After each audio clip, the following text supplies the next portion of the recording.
When you got out of bed this morning, brushed your teeth, put on the fancy clothes, ladies in the room, you did all that makeup stuff, that we do.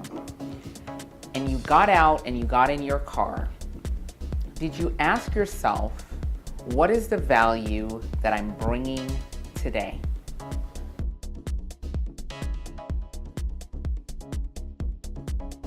As I go out and I try to start my day, what value am I bringing to the people who work for me?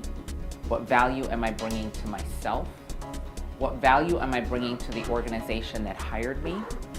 And what value am I bringing to the world in general? It's a key question, because those of us who are in the safety space, this space that we occupy, it is extremely important for us to understand our value and the value that we bring to our organizations. We cannot ask people to follow us if we are not clear about the value that we bring to the table.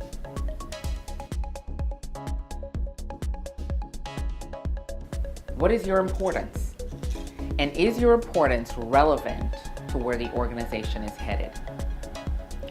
One of the things that I learned out of the economic downturn was the people who knew their value, the people who could clearly express the return on investment that their organization received from them, they stayed employed. The people who couldn't articulate why the organization should keep them working got a pink slip and they ended up on the unemployment line. And once they got onto the unemployment line, they still haven't been able to figure out the value they're going to offer to the next organization, and they're still unemployed.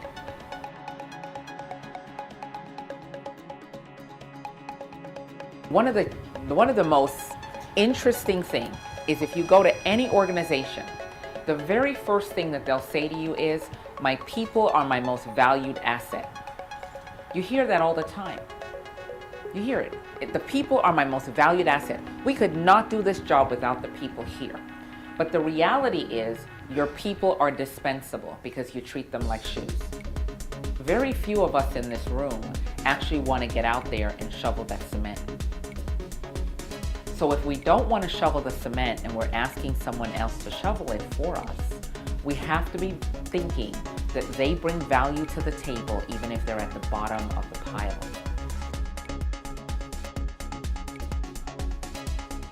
If we don't invest in training, and I mean really training people, I don't mean going out there and saying, this is the safety rule. OSHA said blah, blah, blah.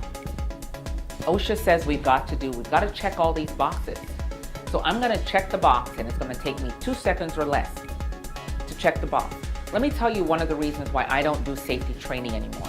When I started my company 17 years ago, I thought, I could do safety training because I get the ROI part of the safety training. I also get the fact that people should be trained to prevent injuries.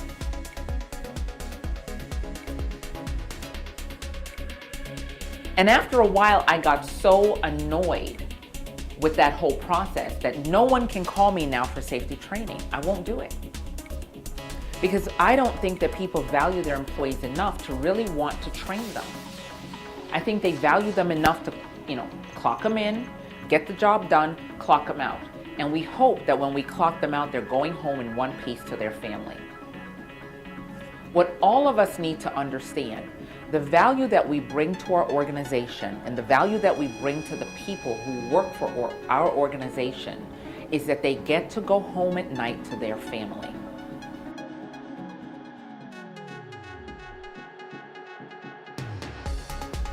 We have to not see them as positions.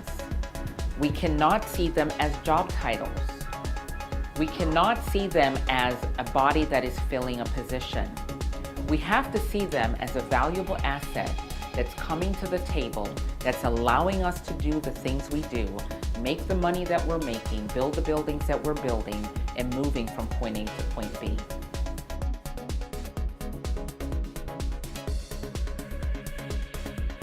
So think of it. The value proposition that we bring to the table as safety professionals is that we understand that every life matters.